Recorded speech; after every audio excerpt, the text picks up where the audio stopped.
الحمد للہ وحدہ والصلاة والسلام علی من لا نبی بعدہ اما بعد فاعوذ باللہ من الشیطان الرجیم بسم اللہ الرحمن الرحیم حامیم تنزیل الحامیم والکتاب المبین انا انزلناہ فی لیلۃ مبارکۃ انا کنا منذرین فیہا یفرق کل امر حکیم امرا من عندنا انا کنا مرسلین رحمتا من ربک انہ هو السمیع العلیم صدق اللہ العظیم۔ بزرگوں، پیارے بھائیوں، شب قدر کون سی رات ہے؟ علماء نے اس میں اختلاف تو کیا ہے۔ اکثر تو کہتے ہیں کہ رمضان کے آخری عشرے میں ہوتی ہے، لاسٹ 10 days اس میں تلاش کرنے کا حکم دیا گیا، لیکن کچھ علماء کرام نے بلکہ بعض صحابہ کرام نے 27ویں رات کو فکس کر دیا ہے۔ کچھ روایتیں ایسی ملتی ہیں۔ حضرت امام عبد البر مالکی رحمۃ اللہ علیہ نے اپنی سند کے ساتھ روایت نقل کی۔ حضرت سعید ابن جبیر رحمۃ اللہ علیہ فرماتے ہیں کہ مہاجرین میں سے بہت سارے لوگ حضرت عمر رضی اللہ تعالی عنہ کے پاس اور حضرت ابن عباس رضی اللہ عنہ کو بہت زیادہ قریب رکھتے تھے۔ حضرت عمر وہ تو جوان، حضور کی وفات کے وقت ان کی 13 سال کی عمر تھی، لیکن بہت زیادہ قریب رکھتے تھے حضور حضرت عمر رضی اللہ عنہ۔ تو لوگوں کو سوال تھا کہ یار یہ بچہ ہے ابھی اور اس کو بہت قریب رکھتے، ہوتا ہے ایسا؟ حضرت عمر رضی اللہ عنہ جیسا بڑا آدمی اور ایک نوجوان کو اپنے قریب کیوں رکھتے؟ حضرت عمر رضی اللہ عنہ کبھی کبھی اس بات کو ظاہر کرتے تھے کہ حضرت ابن عباس نے ان کی صلاحیت سامنے آوے کہ یہ کیسا نوجوان ہے۔ تو پوچھا کہ شب قدر کب ہے، چلو بتاؤ۔ حضرت عمر رضی اللہ عنہ نے مجلس میں سوال رکھا کہ بتاؤ شب قدر کب ہے۔ کسی نے کہا کہ 21 21ویں رات۔ کچھ لوگوں نے کہا کہ 23 تو عبداللہ ابن عباس رضی اللہ تعالیٰ عنہما سے پوچھا کہ ابن عباس تکلم، بولو ابن عباس۔ تو کہا کہ اللہ عالم، اللہ زیادہ جانتے۔ کہا کہ اللہ تو زیادہ جانتے، لیکن تم اپنے علم کو بتاؤ، ہم آپ کے علم کے بارے میں پوچھتے ہیں۔ تو کہا کہ ان اللہ وتر یحب الوتر، اللہ طاق ہے ایک، یعنی ایک کو تقسیم نہیں کر سکتے، جیسے 2 کو 1 کر کے کر سکتے، 4 کو 2 کر کے تقسیم کر سکتے، ایک کو تقسیم نہیں کر سکتا۔ اللہ ایسا ہے اور اللہ طاق کو پسند کرتا ہے۔ اور پھر فرمایا کہ اللہ تعالیٰ نے انسان کو جو پیدا کیا ہے وہ 7 راستے سے پیدا، یعنی 7 تم کے ساتھ، 7 تم ہوئے۔ قرآن مجید میں اللہ تعالیٰ نے اس کو بیان کیا کہ خلقنا الانسان من سلالۃ من طین، مٹی کے گارے سے بنایا، پھر انسان نطفے سے بنا، نطفہ علقہ بنا، علقہ مدغہ بنا، مدغہ پھر ہڈی چڑھی، پھر تیار ہوا۔ اس طرح سے 7 راستے سے انسان تیار ہوا۔ پھر اللہ نے کھانے کی چیزیں بھی الگ الگ 7 قسم کی بنائی، ترکاری بنائی، سبزی بنائی، پھل بنائی۔ اس طرح سے قرآن مجید نے سورہ عبس و تولی میں کہا اس سے لگتا ہے کہ 27ویں رات ہے، 27۔ اور ایک بات آپ کو بتاؤں، امام راضی نے بھی یہ بات لکھی کہ لیلۃ القدر کے اندر 9 الفابیٹ آتے ہیں، عربی کے 9 الفابیٹ. اور سورہ قدر میں 3 ٹائمز اللہ تعالیٰ نے لیلۃ القدر بیان کیا ہے. 9 کو اگر 3 کو 3 ٹائمز کرتے ہیں تو 27 بنتے ہیں. انا انزلناہ فی لیلۃ القدر، ہم نے شب قدر میں قرآن اتارا. وما ادراک ما لیلۃ القدر، تمہیں کیا پتا کہ شب قدر کیا ہے؟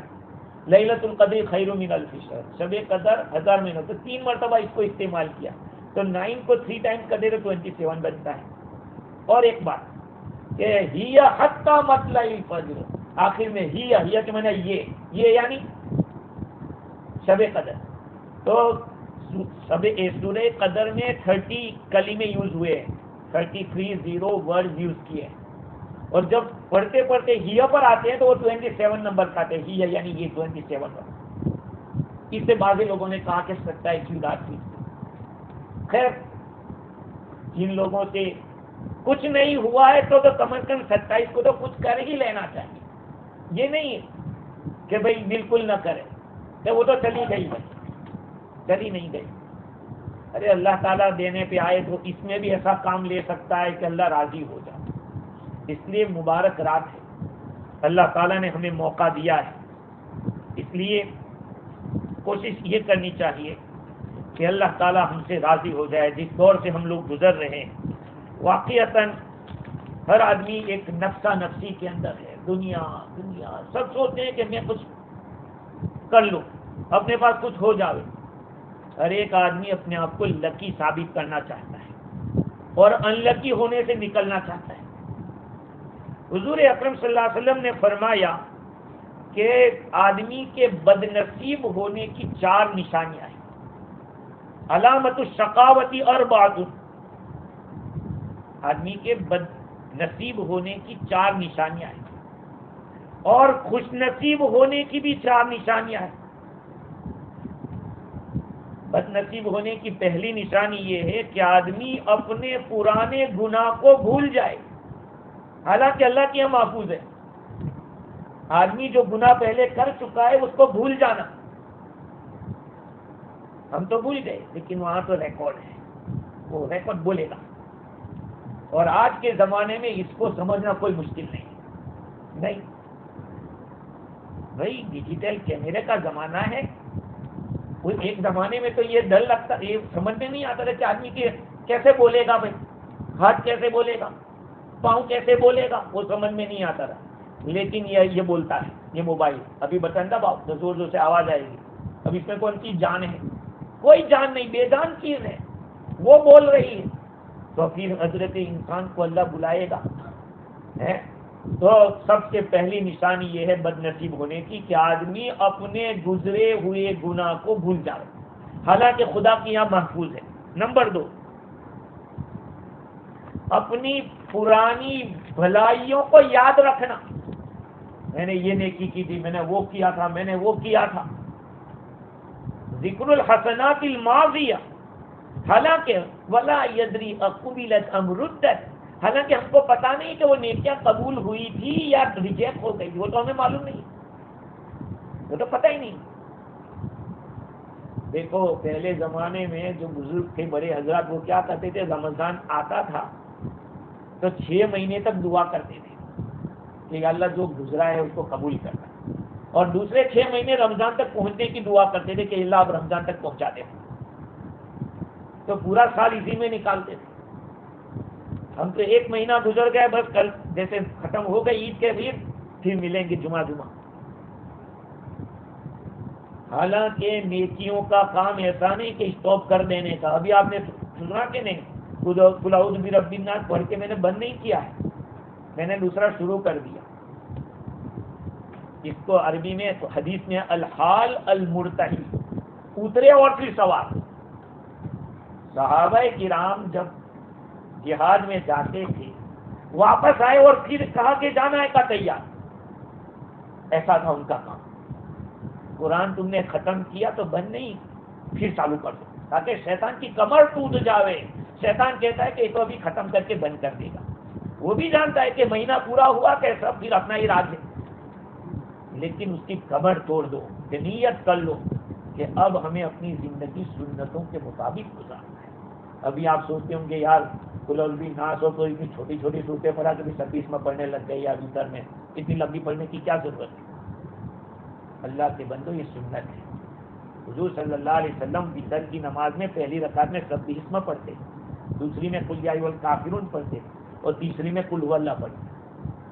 اور جو سبحان ذی الملک والملکوت کی یہ جو دعائیں ہیں یہ اصل تراویح کی دعا نہیں ہے. یہ وتر کے بعد سبحان الملک القدوس ملک القدوس سبحان الملک القدوس سبحان الملک القدوس آپ صلی اللہ علیہ وسلم 3 مرتبہ پڑھتے تھے وتر کی نماز کے بعد، تیسری مرتبہ زور سے پڑھتے تھے. اس لیے اگر آپ یہ دعا نہ پڑھیں درود شریف پڑھیں کوئی بات نہیں، یہ دعا نہیں آتی استغفار کریں کوئی بات نہیں، لیکن کوئی بھی ذکر کریں. میں نے بار بار یہ بات کہی ہے کہ یہ پڑھنا نہ فرض ہے نہ واجب ہے نہ سنت ہے، لیکن تکبیر تشریف جو قربانی کے زمانے میں پڑھی جاتی ہے وہ واجب ہے. اس کو لٹکایا نہیں جاتا، اس کو لکھا نہیں جاتا، کیونکہ رواج نہیں ہے. ہمارا دین رواجی ہو گیا، یہ رواج ہے. اس کو اگر آپ نے نہیں پڑھا نہیں یاد ہے کوئی بات نہیں، سبحان اللہ پڑھو، درود شریف پڑھو، کچھ بھی پڑھو. یہ دعا اصل وتر کے بعد پڑھنے کی ہے، سبحان الملک القدوس حضور پڑھتے. خیر، تو سنتوں کو سیکھو، لاؤ زندگی میں. آپ فجر کی نماز پڑھ رہے ہیں، سنت ہے، لمبی پڑھ رہے ہیں، کیا بات ہے لمبی کیوں پڑھتے؟ حضور صلی اللہ علیہ وسلم تو قل یا ایھا الکافرون قل ھو اللہ پڑھتے تھے. فجر کی جو 2 سنتیں ہیں، فجر کے 2 سنتیں، حضور ماں عائشہ فرماتی ہے کہ مجھے تو کبھی حضور کے اوپر یہ ہوتا تھا کہ سورہ فاتحہ بھی پڑھی کہ نہیں حضور نے، اتنی چھوٹی نماز. اب کوئی نماز پڑھ رہا ہے جلدی کہا کہ یا یہ نماز پڑھتا ہے. بھائی نماز پڑھتا ہے تمہارا معاملہ ہے، خدا کے ساتھ اس کا معاملہ ہے. اب وہ کیا پڑھ رہا ہے کہ حکمت سے کہہ سکتے ہو تو کہو، اس کی برائی مت کرو.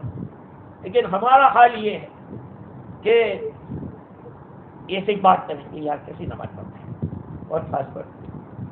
خیر، تو اپنی نیکیوں کو یاد رکھنا کہ میں نے فلاں کام کیا تھا، فلاں کام کیا تھا، حالانکہ ہمیں معلوم نہیں ہے کہ وہ اللہ کی یہاں قبول ہوئی یا رد کر دی گئی.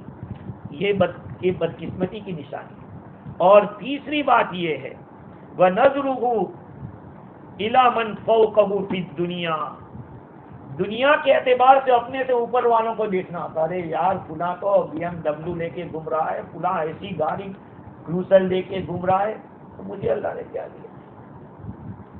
اس کے پاس اتنے مکان ہیں، اس کا اتنا بینک بیلنس ہے، وہ اتنا چڑھا دنیا ویسے سے اتنا آگے ہے.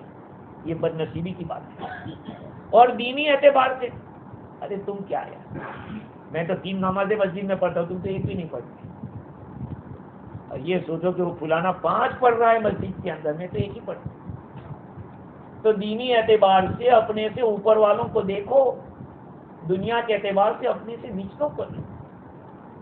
ایک بزرگ جا رہے تھے، پاؤں میں چپل نہیں تھی، اور دوسرا ایک آدمی ان پڑھ آدمی تھا بیچارہ، وہ اچھے سوٹ بوٹ میں جا رہا تھا. تو بزرگ نے اللہ سے کہا کہ یا اللہ ان کو کچھ نہیں آتا، تو نے اس کو جوتے دیے اتنے اچھے، اور مجھے اتنا بڑا تو نے علم دیا، اور میرے تو چپل نہیں پاؤں گئے. آگے دیکھا ایک آدمی کے پاؤں ہی نہیں تھے. کہا کہ اللہ تیرا شکر ہے، پاؤں تو ہے میرے کہ میں چل سکتا ہوں، اس کے ذریعے پاؤں تو ہے میرے. تو یہ 4 علامتیں بد نصیبی کی. پہلی علامت یہ تھی کہ آدمی اپنے گناہوں کو بھول جائے، دوسرا اپنی نیکیوں کو یاد رکھے، تیسرا دنیاوی اعتبار سے اپنے سے بڑوں کو دیکھے اوپر والوں کو، اور دینی اعتبار سے اپنے سے نچلوں کو دیکھے. یہ چیزیں آدمی کے ان لکی ہونے کی نشانی ہے. اور لکی ہونے کی نشانی یہ ہے کہ آدمی اپنے پرانے گناہوں کو یاد کرتا ہے. دیکھو جب کبھی اپنا گناہ یاد آوے تو پھر انا للہ کر کے استغفار کرو. جب کبھی کہ یار میں نے یہ گناہ کیا تھا، اللہ مجھے معاف کر. جب کبھی یاد آوے تو پھر استغفار کرو، اپنے گناہوں کو بھول مت جاؤ. آج ہمارا حال یہ ہے کہ ہم دوسروں کے گناہ یاد رکھتے، ارے اس نے تو یہ کیا تھا، اس نے تو وہ کیا، اور ہم جیسے ہم کو تو کلین چٹ ملی ہوئی ہے. تو خوش نصیبی کی نشانی ہے کہ اپنے گناہوں کو یاد رکھیں. اور جو نیکیاں کی ہے اس کو بھول جائے، جو اپنی نیکیاں ہیں اس کو آدمی بھول جائے، اور اب دین کے اعتبار سے اپنے اوپر والوں کو دیکھو کہ ہاں دیکھو فلاں تہجد بھی پڑھتے ہیں، یہ بھی پڑھتے ہیں، ماشاء اللہ، اللہ مجھے کب توفیق دے گا، فلاں اتنی زکوٰۃ نکال رہا ہے، اللہ مجھے کب موقع دے گا کہ میں بھی اتنی نکالوں. ہاں، اور دنیا کے اعتبار سے اپنے سے نچلوں کو دیکھو کہ یار مجھے تو اللہ 3 ٹائم کی روٹی اچھے ٹائم پر دیتا ہے اور اچھی طریقے سے دے رہا ہے، بیچارے کتنے دنیا میں ایسے ہوں گے.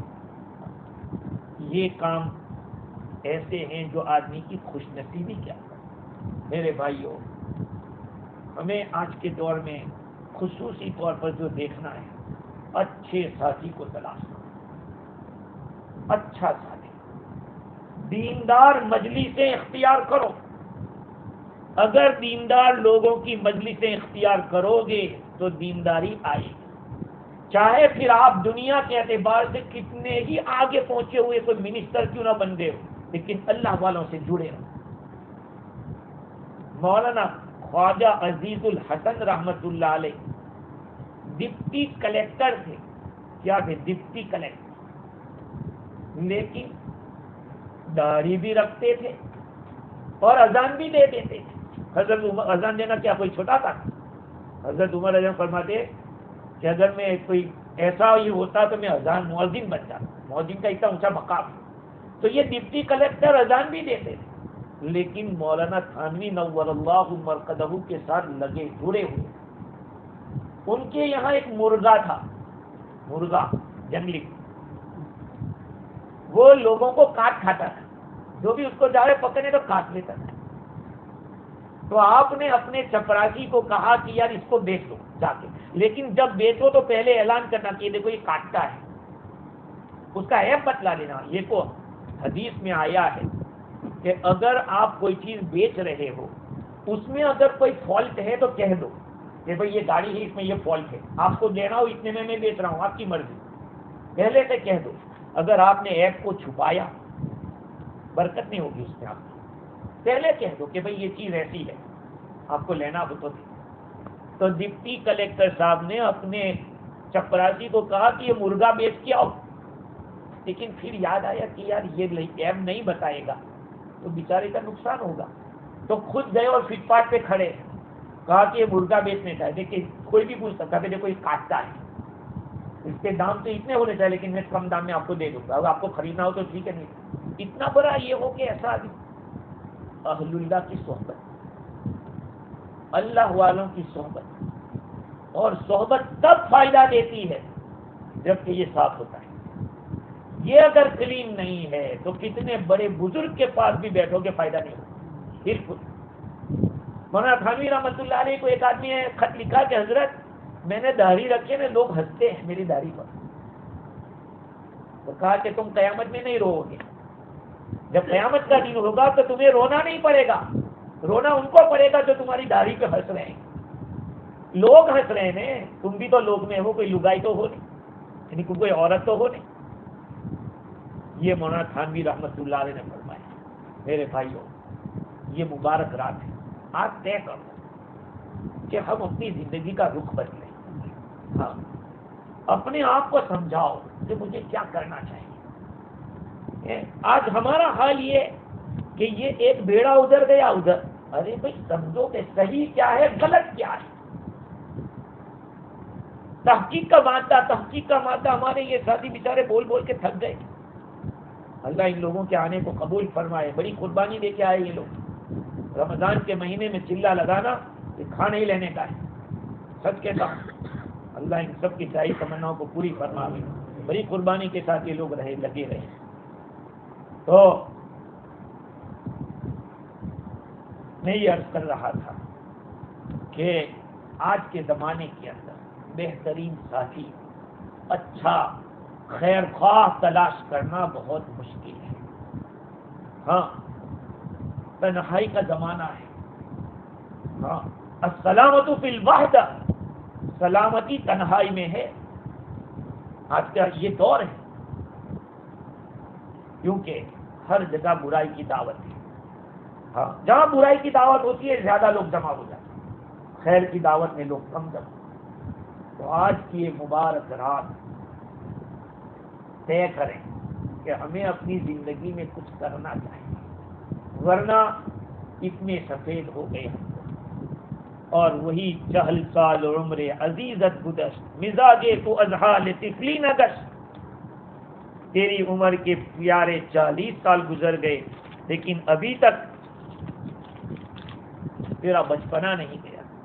رہ کے دنیا میں بشر کو نہیں زیبا غفلت، رہ کے دنیا میں بشر کو نہیں زیبا غفلت، یعنی دنیا میں رہے اور انسان غفلت میں رہے، یہ اچھی بات نہیں. موت کا دھیان بھی لازم ہے کہ ہر آن رہے. ضروری ہے کہ ہر وقت موت کا دھیان رکھو کہ کب آ سکتی ہے، کبھی بھی آ سکتی ہے. ہاں کچھ کہہ نہیں سکتے. جو بشر آتا ہے دنیا میں یہ کہتی ہے قضا، جو بشر آتا ہے دنیا میں یہ کہتی ہے قضا. میں بھی پیچھے چلی آتی ہوں، ذرا دھیان رہے، ذرا دھیان رہے. موت آ کے کہتی ہے کہ تم تو جا رہے، ہم بھی تمہارے پیچھے ہی ہے، دھیان رکھنا ہے. خیال کیجیے کہ ہمارے سامنے کتنے لوگ چلے گئے، ان ہاتھوں سے کتنوں کو دفنا دیا. لیکن کبھی ہمیں یہ سوچنے کی توفیق ہوئی کہ یار یہ سارے جھمیلے کب تک چلیں گے، یہ زندگی کب تک ایسے گزاروں گا. اب تو کچھ اللہ کا ہو کے بیٹھ جاؤں، اب تو کچھ اللہ کی طرف متوجہ ہو جاؤں، کیونکہ کبھی بھی آنکھ بند ہو سکتی ہے. بڑے بڑے بزرگ اللہ والے دنیا سے اٹھتے جا رہے ہیں اور ہم جیسا کچرا بھی دنیا کے اندر ہے. پتہ نہیں ہماری زندگی کی شام کس گلی میں ہو. اس لیے میرے بھائیوں، اپنے آپ کو سمجھاؤ، اپنی فکر کرو، اپنی اولاد کی فکر کرو، اپنے گھر والوں کی فکر کرو، بیوی بچوں کی فکر کرو. قیامت میں ہماری پوچھو گی ان کے بارے میں. ہاں، اور ان مبارک راتوں کے اندر آپ کو تو معلوم ہے کہ 4 قسم کے لوگ ہیں کہ جن کی دعائیں قبول نہیں ہوتی ہیں. حدیث شریف میں آیا. نمبر 1 شراب کا عادی. شراب کا عادی، شراب کا عادی. یاد رکھ لینا میں جو کہہ رہا ہوں، بہت دھیان سے سننا. حضور صلی اللہ علیہ وسلم کے زمانے میں صرف شراب نہیں چلتی تھی. اصل شراب تو انگور کی بنتی ہے، اسی کو شراب کہتے ہیں. لیکن ابھی کچھ دنوں پہلے میں بخاری شریف پڑھا رہا تھا، اس میں آیا کہ یہ جو ہنی ہے، شہد، اس کی بھی بنتی تھی. اور بھی بہت ساری چیزوں کی بنتی تھی شراب، گنے کی بھی بنتی ہے. یہ شراب چاہے کسی بھی چیز کی ہو، نشہ ہے وہ حرام. ما اسکر، حدیث ہے، ما اسکر فقلیلہ وکثیرہ سوا. جو چیز تمہیں نشہ میں لاوے وہ تھوڑی اور زیادہ سب حرام. اس لیے یہ کہہ کر کہ یار مفتی تو بولتا رہتا ہے، یہ بات بولتے اس طرح. اب میں چاہے آپ کو کروا لگے یا میٹھا لگے، میں تو کیپسول دے رہا ہوں آپ لوگوں کو. اب آپ کو اتارنا نہ اتارنا یہ آپ کی مرضی کی بات ہے. ہاں، یہ کہنا کہ بھائی نام، حدیث میں آیا ہے کہ قیامت سے پہلے لوگ نام بدل بدل کے پئیں گے، نام بدل بدل کر پیئیں. نام بدل جانے سے حقیقت نہیں بدلا کرتی، حکم نہیں بدلتا ہے. نمبر 1 شراب کا عادی. اگر یہ چیز ہے تو یہ پولیس کھاتے میں کام کرتے پوچھو. یہ لوگ اسکولوں میں جا کے کیوں کہتے ہیں بھائی نگونا مت پیو؟ کہتے ہیں کہ نہیں؟ کیوں کہتے ہیں؟ اگر غلط نہیں ہے تو کیوں کہتے ہیں وہاں جا کر کہ مت پیو بچوں کو؟ نمبر 1. دوسری بات، دوسرا وہ شخص جو کہ اپنے والدین کا نافرمان ہو. ماں باپ کیا ہے یار، کیا ہے ماں باپ؟ جس کے ہیں واقعتاً ان کی جنت دنیا میں ہے. ہمارے تو 25 سال سے 30 سال سے نہیں، سب چھوٹے 17 سال کے تھے تب سے نہیں. لیکن جن کے ہیں واقعتاً ان کی دعائیں ملتی رہتی ہیں. ہاں نہیں ہے تو ان کے لیے دعائیں مغفرت کریں، ان کے لیے پڑھ پڑھ کر بخشے. والدین کا نافرمان ہوگا، اس رات میں بھی دعا قبول نہیں ہوگی جب تک کہ وہ توبہ نہ کرے. نمبر 3 مشاہد، کینہ رکھنے والا. کینہ کا کیا مطلب؟ ہر وقت اس کے نقصان کا سوچنا کہ اس کو ایسے گرا دوں، اس کو ایسے کروں، اس کو ویسے کروں. اس کی کوئی بھی بات آوے چاہے صحیح بھی ہو، اس کا غلط. یہ ہے کینہ. اور چوتھا ہے قاطع رحم، رشتہ داری کو کاٹنے والا. رشتہ داری کو جوڑنا بہت بڑا ثواب، لیکن رشتہ داری کو کاٹنا بہت بڑا گناہ. میرے بھائیوں، آج ہم کیسے کیسے گناہوں میں مبتلا ہیں. ہم لوگ اپنی نیکیاں دوسرے کے پلڑے میں ڈالتے جا رہے ہیں اور ہمیں پتہ نہیں ہے کہ ہمارا بیلنس کیسے ہی جا رہا ہے. ہمارا بیلنس ڈائریکٹ ڈیبٹ کی طرح جا رہا ہے دوسرے کے کھاتے کے اندر. ادھر ہم نے کچھ کیا ادھر گیا، ادھر کچھ بولا ادھر گیا. کل قیامت کے میدان میں ایسے لوگ آئیں گے کہ نیکیاں تو پہاڑ جیسی ہوگی، لیکن یہ آ گیا اپنی لے گیا، یہ آ گیا یہ خالی ہاتھ بیٹھا ہے. کہاں لے گئے سب. ایک آئے گا کہا کہ نیکی نہیں، کبھی بھی برائیاں لے لے سب. سب لینے کے دینے پڑ گئے. اس لیے اپنی آخرت کی فکر کرو. اور یہ جو دنیا کے جھمیلے ہیں، آپ کو کوئی نہیں کہتا کہ کمانا بند کر دو، ٹیکسی چلانا بند کر دو. یہ کہیں گے صاحب کو کہ بند کر، نہیں، خوب چلاؤ. اپنے نماز کا خیال رکھو، اپنے دین کا خیال رکھو. بزنس والے خوب بزنس کرو، حلال طریقے سے کرو. اپنے کام کرنے والوں کا خیال رکھو، معاملات صحیح رکھو. اپنے دین یہ نہیں کہتا ہے کہ مسجد میں کونے میں جا کے بیٹھ جاؤ. ارے بیوی بچوں کے ساتھ پیار سے رہو، یہ بھی دین ہے. نہیں، یہ دین نہیں ہے. اچھا کھانا بیوی کے ساتھ پیار کے ساتھ محبت سے کھانا. ارے حدیثوں کی کتابوں میں آپ کے بیٹھو تو پتا چلے کہ کیا زندگی حضور گزارتے تھے. ہاں، کیا باغ و بہار کی زندگی ان لوگوں کی، چاہے ککڑ کی تھی، اور وہ تو اختیاری تھی حضور کی. حضور نے خود چوز کیا تھا. اللہ نے تو فرمایا تھا، اللہ تعالیٰ نے کہو تو پہاڑ کو سونے کا بنا دوں. حضور نے فرمایا کہ اللہ نے موقع دیا ہے. میرے بھائی، آج رات توبہ کریں. جو کچھ بھی آج تک ہوا اللہ سے کہہ دو کہ آج کے بعد میں نہیں کروں. ایسی مجلسیں جہاں گناہ ہوتے ہیں ان مجلسوں کو چھوڑ دو. جب تک اس کو چھوڑو گے نہیں وہاں تک گناہ نہیں چھوٹیں گے. ایسے دوست جو آپ کو گناہوں کی طرف لے جاتے ہیں ایسے دوستوں کو چھوڑ دو. لیکن ہمارے فیڈی والوں سے وہ نہیں ہوگا. میں نیوزی لینڈ میں بھی 5 سال کام کیا ہوں. کہا مفتی صاحب وہ بات مت کرو، دوست نہیں چھوٹ سکتا، ہماری محفل چھوٹے گی نہیں. ارے بھائی اچھا نہیں، کہا نہیں، یہ نہیں ہو سکتا. ایک دن میرے ساتھ 8 آدمیوں نے توبہ کی نگونے سے. 8 آدمی ایک ہی ساتھ. ہاں، آج بھی الحمدللہ ویسے ہی ہیں وہ لوگ. تو اللہ تعالیٰ نے ہمیں جو زندگی دی بہت قیمتی ہے.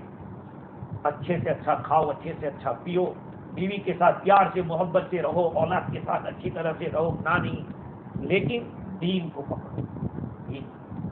دین کے معاملے میں اگر بیوی اور بچے اگر بے پردہ ہے، اس کے اندر ان کو بتائیے کہ یہ برداشت نہیں ہوگا، شریعت کے خلاف ہوگا، وہ برداشت نہیں ہوگا.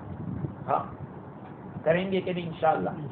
اللہ تعالی ہم سب کے بیٹھنے کو قبول فرمائے.